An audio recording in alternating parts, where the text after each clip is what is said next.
नमस्कार, good morning दोस्तों। आज है 27 अगस्त, दिन बुधवार, और अगर आप चैनल पर नए हैं तो स्वागत है आपका। आप देख रहे हैं गौरव ज्ञान एकेडमी, जहां पर रोजाना एग्जाम ओरिएंटेड करंट अफेयर्स के एमसीक्यू सॉल्व कराए जाते हैं। तो देखना ना भूलें वीडियो के अंत तक, और सब्सक्राइब करना ना भूलें, क्योंकि तभी आपको सुबह 4 बजे आराम से वीडियो मिल जाया करेगी। तो सब्सक्राइब करिए, बेल आइकन को भी प्रेस करिए, और अपने फ्रेंड्स और फ्रेंड सर्कल में, ग्रुप में शेयर भी करिए। तो चलिए स्टार्ट करते हैं और देखते हैं आज के करंट अफेयर्स। और पहला क्वेश्चन, पहला कला एवं संस्कृति महोत्सव 5 से 27 सितंबर 2025 तक किस देश में आयोजित किया जाएगा? ज्ञानवीरो राइट आंसर है यहाँ पर। देखिए, नेपाल।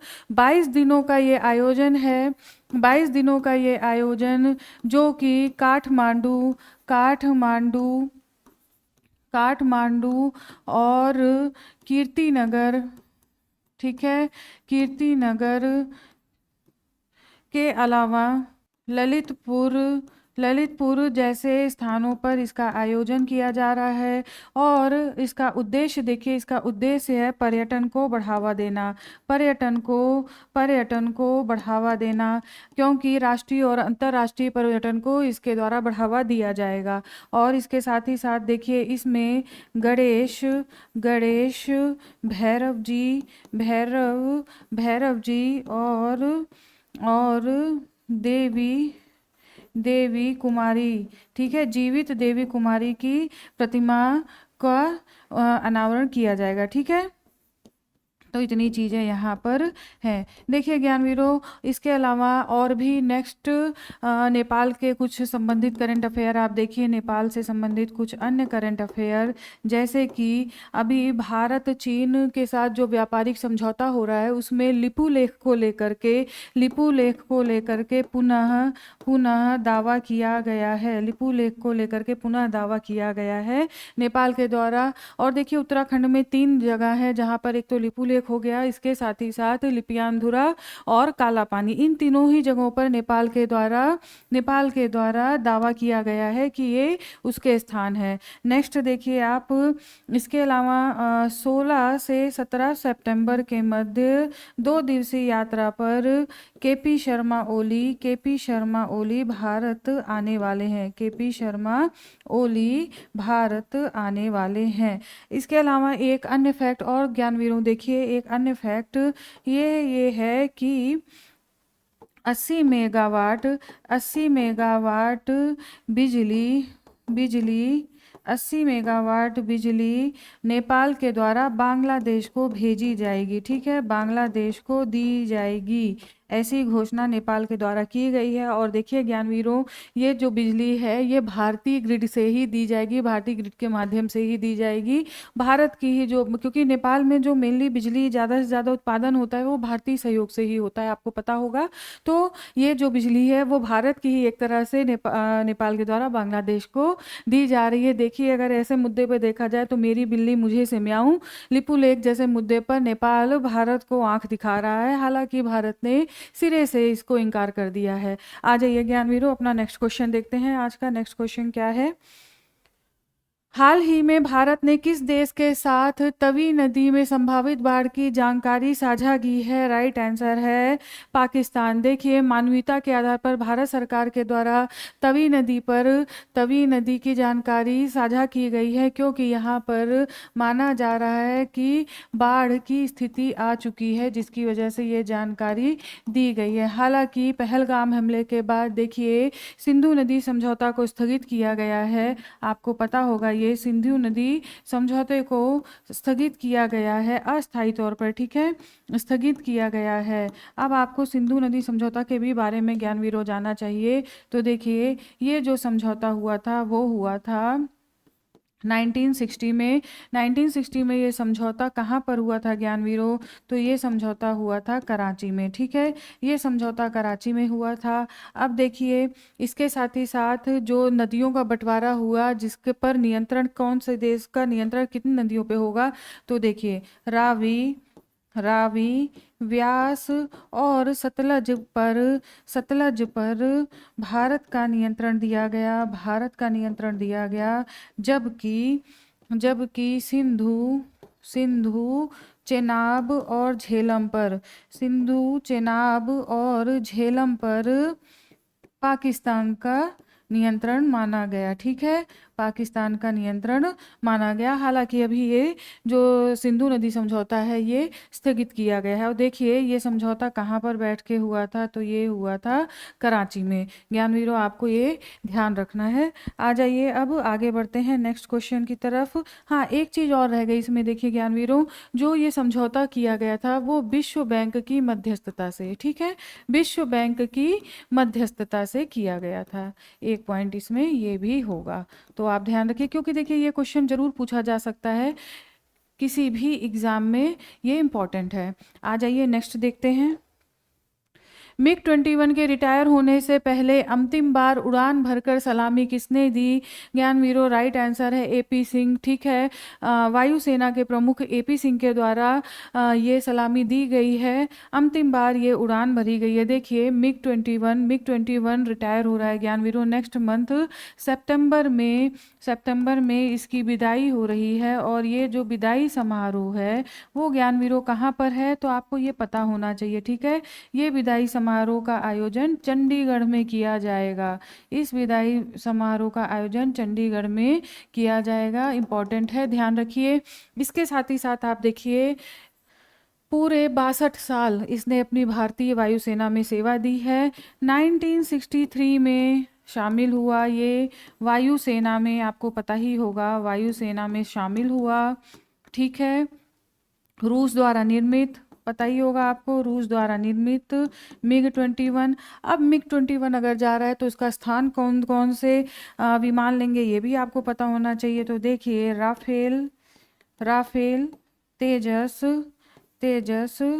और सुखोई 30। ठीक है, सुखोई 30 ये विमान मिग 21 का स्थान लेंगे। ठीक है, आ जाइए अब आगे बढ़ते हैं और अपना नेक्स्ट क्वेश्चन देखते हैं क्या है।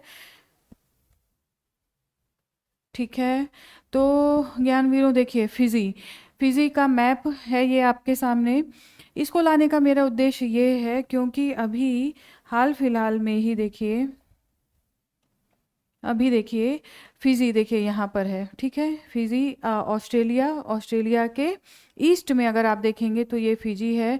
फिजी मेनली देखिए ये मेलानेशिया, ठीक है, मेलानेशिया द्वीप में मौजूद है ये फिजी देश। ठीक है, फिजी देश।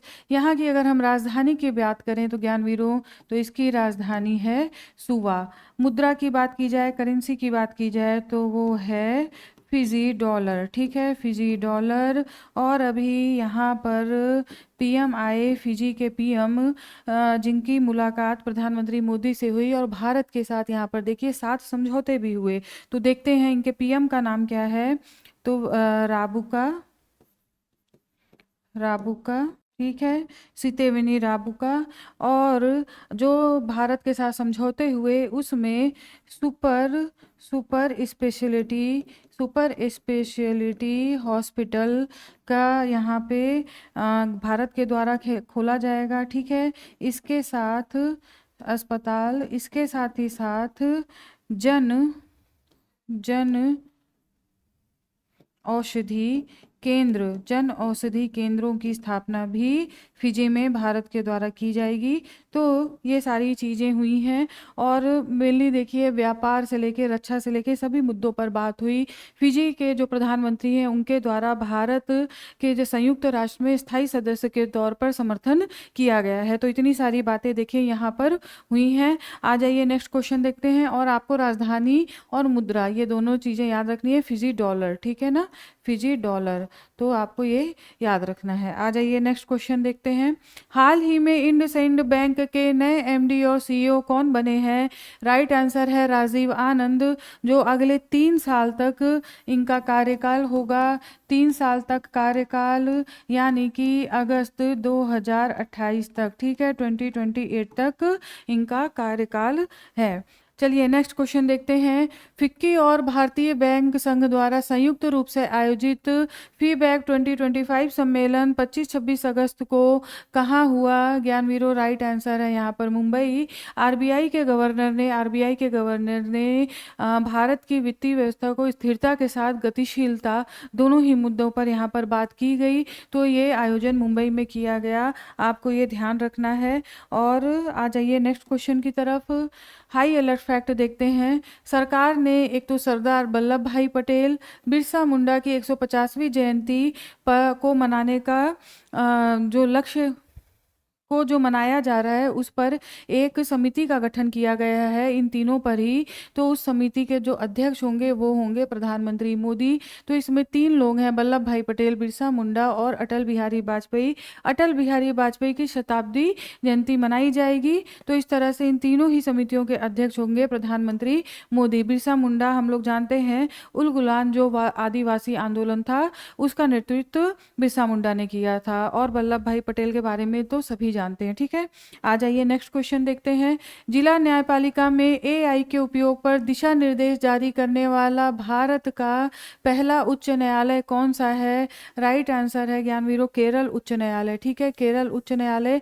देखिए, सुरक्षित एआई के माध्यम से इसका जो उद्देश्य है, सुरक्षित एआई के माध्यम से न्याय का वितरण, ठीक है, न्याय का वितरण ये इसका काम है। ठीक है, माध्यम से न्याय का वितरण।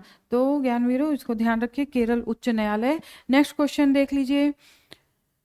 अच्छा, जलम जीवनम, देखिए और चीज़ें देख लिए। जलम जीवनम अभियान, देखिए ये किसके द्वारा स्टार्ट किया गया है, किस राज्य के द्वारा? तो ज्ञानवीरों ये शुरू किया गया है केरल राज्य सरकार के द्वारा। ठीक है, केरल राज्य सरकार के द्वारा।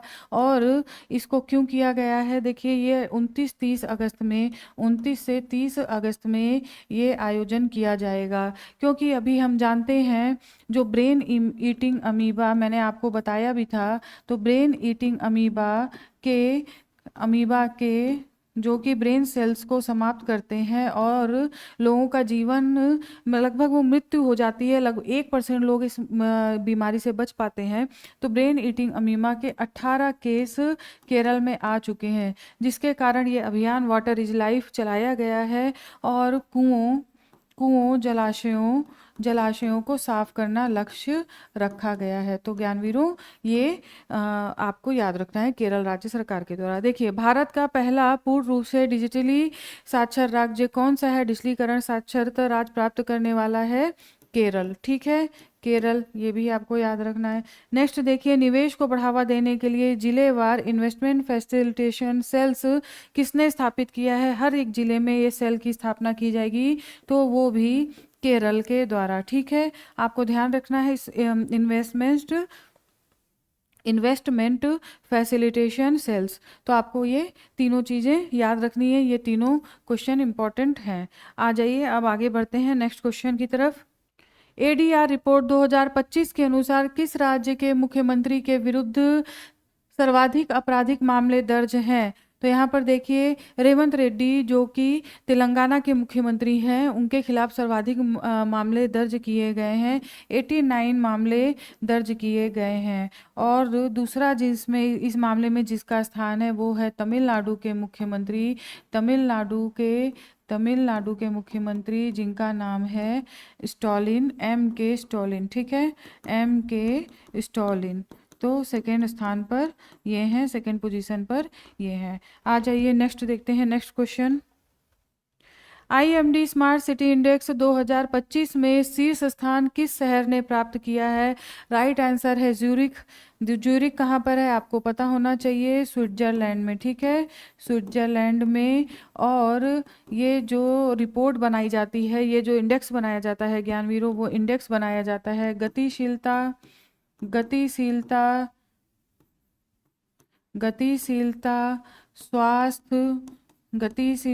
स्वास्थ्य, इसके साथ ही साथ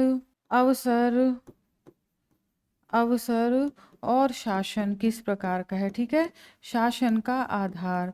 तो इस आधार पर, इन मानकों पर ये रिपोर्ट तैयार की जाती है। IMD स्मार्ट सिटी इंडेक्स इसके आधार पर तैयार की जाती है, मानक हैंगे। और भारत की अगर बात की जाए तो भारत का 106वें नंबर पर दिल्ली का स्थान है। ठीक है, दिल्ली का स्थान है, सॉरी 104 नंबर पर, 104 नंबर पर दिल्ली का स्थान है।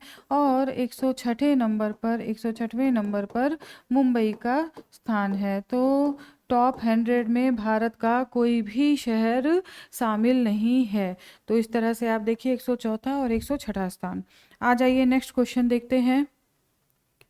हाल ही में न्यू डेवलपमेंट बैंक ने किसे उपाध्यक्ष और मुख्य जोखिम अधिकारी नियुक्त किया है? तो यहाँ पर ज्ञानवीरो राइट आंसर है राजीव रंजन। देखिए न्यू डेवलप बैंक जो पहले, देखिए इसके बारे में ब्रिक्स बैंक के नाम से भी इसे जाना जाता है। ठीक है, ब्रिक्स बैंक के नाम से भी जाना जाता है, ब्रिक्स बैंक के नाम से भी। और इसकी स्थापना की बात करें, हम इसकी स्थापना की बात करें देशों के द्वारा, ब्रिक्स देशों के द्वारा ही 2014 में 2014 में की गई थी। कहाँ पर ज्ञानवीरों? तो ब्राज़ील के फार्टालेजा में। ये भी आपको पता होना चाहिए, कभी कभी ऐसे भी स्टेटमेंट पूछा जाता है। ठीक है, इसके साथ ही साथ आप देखिए 100 अरब डॉलर के साथ न्यू डेवलप बैंक की स्थापना की गई थी, अरब डॉलर के साथ। ठीक है, और अगर हम मुख्यालय की बात करें तो शंघाई है इसका मुख्यालय, और वो चीन में है। तो ये चीज़ें इंपॉर्टेंट हैं। इसके साथ ही साथ देखिए जो राजीव रंजन है, ये आरबीआई के MPC, ठीक है ना, मॉनेटरी पॉलिसी कमेटी के पहले सदस्य रह चुके हैं। ठीक है, पहले सदस्य रह चुके हैं। तो पहले मतलब फर्स्ट नहीं, पहले पूर्व में रह चुके हैं। तो आपको ये ध्यान रखना है। आ जाइए, आपका नेक्स्ट क्वेश्चन देखिए क्या है। पीरियोडिक लेबर फोर्स सर्वे 2023-24 के अनुसार महिलाओं की रोजगार दर कितनी प्रतिशत दर्ज की गई है? तो ज्ञानवीरों यहाँ पर राइट आंसर है 40.3%। बहुत इंपॉर्टेंट है, इस तरीके के परसेंटेज भी एग्जाम में पूछे जाते हैं। और देखिए ये जो बढ़त मिली है, ये 2017-18 से अगर बात की जाए, 17-18 में जो थी वो 22% थी ज्ञानवीरों, 22% थी। ठीक है, और इसी अवधि में अगर हम बेरोजगारी की दर की बात करें तो बेरोजगारी की दर महिलाओं के मामले में बात की जा रही है, वो पहले 5.3% थी, जो कि अब प्रेजेंट टाइम में यानी कि 2023-24 के अनुसार अब 3.2% हो गई है। ठीक है, 3.2% हो गई है। तो ये 5.6% है, ये 5.6 और ये 3.2। तो आपको ये याद रखना है, ज़्यादा चांसेस इसी के हैं पूछे जाने के। ठीक है, ज़्यादा चांसेस इसी के हैं पूछे जाने के। आ जाइए आगे बढ़ते हैं, नेक्स्ट देखते हैं अन्य महत्वपूर्ण तथ्य। मुंबई क्रिकेट संघ ने 23 अगस्त 2025 को वानखेड़े स्टेडियम में पूर्व भारतीय कप्तान सुनील गावस्कर की प्रतिमा का अनावरण किया है। ठीक है, शरद पवार क्रिकेट संग्रहालय का भी उद्घाटन किया गया। तो आपको ये दोनों चीज़ पता होनी चाहिए। और नेक्स्ट देखिए फिच, ठीक है, भारत के साथ में नहीं किया बदलाव, वित्तीय जो रेटिंग देता है वित्तीय रूप से उसमें कोई बदलाव नहीं किया गया है। BBB रेटिंग अभी भी बरकरार है। तो क्योंकि सारे न्यूज़पेपर में ये आया हुआ है, तो फिच के द्वारा अभी भी कोई बदलाव नहीं किया गया है। ठीक है ज्ञानवीरों, तो चलिए आज आपके करंट अफेयर्स कंप्लीट होते हैं। फिर कल उपस्थित होती हूँ कुछ नए अपडेट्स के साथ। तब तक प्लीज़ चैनल को सब्सक्राइब करिए, लाइक और शेयर भी कर लीजिए। और अपना ध्यान रखिए, स्वस्थ रहिए, मस्त रहिए, पढ़ते रहिए। धन्यवाद।